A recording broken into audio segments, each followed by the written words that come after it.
আসসালামু আলাইকুম প্রিয় শিক্ষার্থীবৃন্দু। গতকাল ক্লাসে আমরা যা শিখেছিলাম তারপর থেকে আমরা আজকে একটা নতুন ম্যাথ শিখব। ইনশাআল্লাহ আমাদের সম্ভবত এই ক্লাসে শেষ হবে এই চ্যাপ্টারটা, যদিও কোনো দুই একটা ক্লাস লাগে পরবর্তী প্রয়োজনে দেব। তো আপনারা এই পর্যন্ত ক্লাস কমপ্লিট করবেন ইনশাআল্লাহ। আমার মনে হয় যে ঘাটতি থাকার কথা না। ওকে, তো সবাইকে বলবো একটা কথা, যে আমাদের এই নতুন পেজটা ফলো প্লাস ইউটিউব চ্যানেলটা সাবস্ক্রাইব করে রাখবেন যে যেখান থেকে দেখতেছেন, আর না ভালো লাগলে স্কিপ করে চলে যাবেন। ওকে, আসেন আমরা ক্লাসটা শুরু করি। এখানে বলা হয়েছে যে ম্যাথটা দেওয়া আছে প্রশ্নে, কোনো পরীক্ষায় কত পার্সেন্টের কথা বলছি, 60% পরীক্ষার্থী গণিতে, 68% অর্থনীতিতে এবং 52% উভয় বিষয়ে পাশ করে। যদি 42 জন পরীক্ষার্থী উভয় বিষয়ে ফেল করে তাহলে মোট পরীক্ষার্থীর সংখ্যা নির্ণয় করো। মোট পরীক্ষার্থীর সংখ্যা নির্ণয় করতে বলা হয়েছে। ওকে, মোট পরীক্ষার্থীর সংখ্যা নির্ণয় করতে বলা হয়েছে, আমরা সেটাই নির্ণয় করব। আচ্ছা আসেন, আমাদের এখানে আমরা প্রথমে লিখেছি যে মনে করি আমাদের তো এখানে একটা কিছু লিখতে হবে, তাই না? যেহেতু এখানে একটা গণিত আর একটা হচ্ছে অর্থনীতি, প্রথমে আমরা এই দুইটা নিয়ে লিখব। হ্যাঁ, আর বাকি যে বিষয় এখানে বাকি কোনো সাবজেক্টের নাম উল্লেখ করা হয় নাই। তার মানে আমরা লিখতে পারি গণিতে পাশ করে শিক্ষার্থীর সেট এ এবং অর্থনীতিতে পাশ করা শিক্ষার্থীর সেট বি। হ্যাঁ, এই হচ্ছে আমরা এ ও বি সেট ধরে নিলাম, ঠিক আছে। আচ্ছা, আমরা পরবর্তী চলে যাব যে আমাদের এখানে শিক্ষার্থীর সংখ্যা টোটাল অবশ্যই মানে কতজন ছিল, 100 জন। হ্যাঁ, সো আমাদের 100% সেটা লিখতে হবে প্রথমে।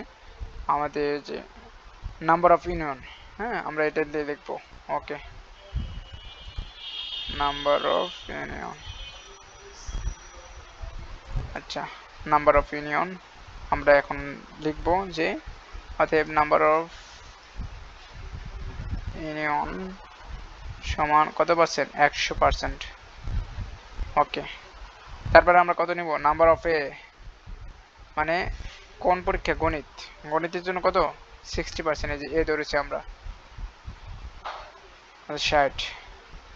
Number of A 60, number of B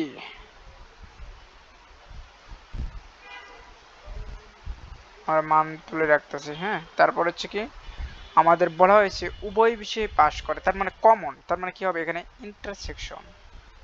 number of A intersection B সমান কত পার্সেন্ট, 52%। ওকে, তারপরে বলা হয়েছে কি 42 জন পরীক্ষার্থী উভয় বিষয়ে ফেল করে। কতজন শিক্ষার্থী উভয় বিষয়ে ফেল করে, এখানে উভয় বিষয়ে ফেল করে। হ্যাঁ, উভয় বিষয়ে ফেল করে কত, 42 জন। ওকে, তার মানে আমরা লিখতে পারি ব্যবহার করে, তাহলে মোট পরীক্ষার্থীর সংখ্যা নির্ণয় করো। Okay, number of A union B whole prime সমান কত, 42 জন। ওকে, এখানে শুধু জন লাগানো আছে। হ্যাঁ, ওকে, আমরা চলে যাই ম্যাথে। প্রথমে আমরা লিখবো মোট পরীক্ষার্থীর সংখ্যা নির্ণয় করি। হ্যাঁ, আমরা এখানে যেহেতু A union B whole prime লিখেছি, হ্যাঁ, সো এই জায়গা থেকে আমরা শুরু করব যে আমরা জানি মোট পরীক্ষার্থী সংখ্যা নির্ণয় করতে লিখবো অবশ্যই মোট, আমি একটু যদি অসুস্থ সমস্যা হলে ক্লাসে বলবেন অবশ্যই, মোট পরীক্ষার্থীর সংখ্যা সংখ্যা নির্ণয়। তাহলে কি হবে, আমরা জানি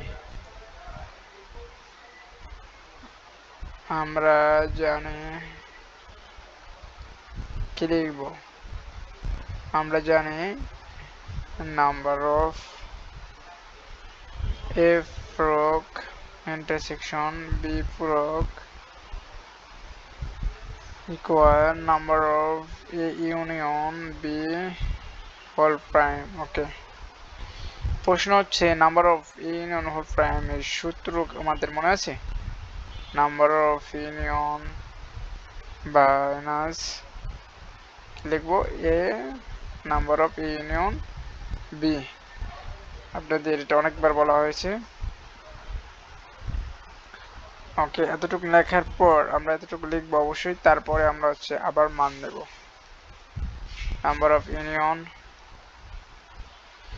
তারপরে minus second third bracket number of A plus number of B. এটা হবে না, number of A just number of B. Okay, number of b minus number of a intersection b. Okay, আমরা এটা তুলে ফেলবো, তারপরে আমরা এটা হচ্ছে ব্র্যাকেটটা উঠিয়ে দেব। হ্যাঁ, number of union number of A minus number of B plus number of A intersection B. Okay, তার মানে আমরা এখন এই পার্সেন্টেজ গুলো বসিয়ে দেব। হ্যাঁ,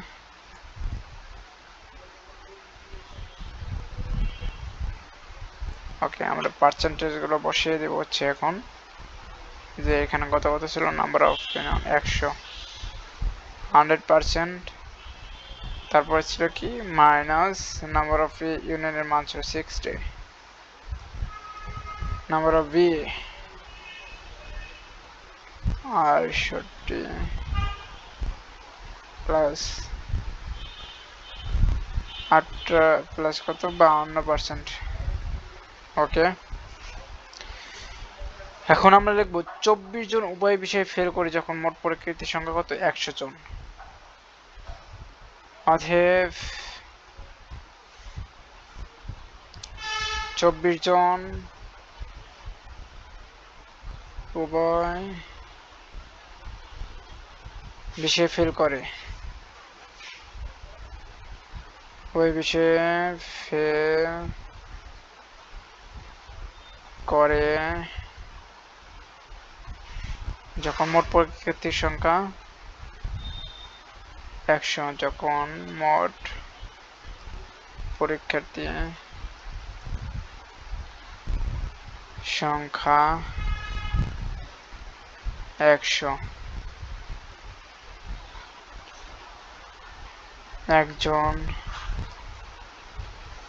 ওই বিষয়ে ফেল করে যখন মোট পরীক্ষার্থীর সংখ্যা 100 ভাগ 24, তারপর হচ্ছে 100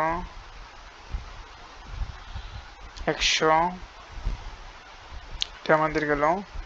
তারপর আমরা 42 জন লিখবো এখানে, সরি 42 জন উভয় বিষয়ে ফেল করে যখন মোট পরীক্ষার্থীর সংখ্যা